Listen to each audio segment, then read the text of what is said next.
పట్టణంలో గౌడ సంఘం ఆధ్వర్యంలో ఘనంగా నిర్వహించినాం.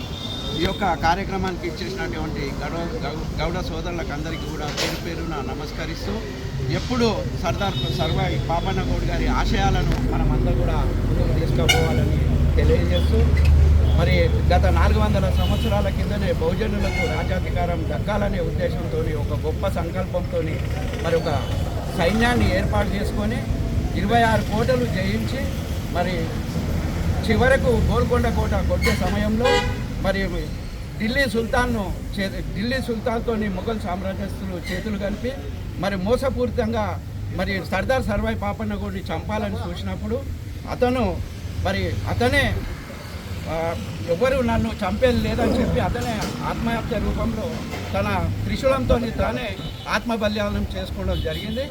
మరి అంత గొప్ప మహనీయుడు మరి 400 సంవత్సరాల క్రితమే బడుగు బలహీన వర్గాలకు బహుజనులకు రాజ్యాధికారం దక్కాలని ఆలోచించిన మహానుభావుడు. మరి ఇప్పుడు మనమందరం కూడా అదే స్ఫూర్తితో ముందుకు పోవాలని చెప్పి తెలియజేస్తున్నాం.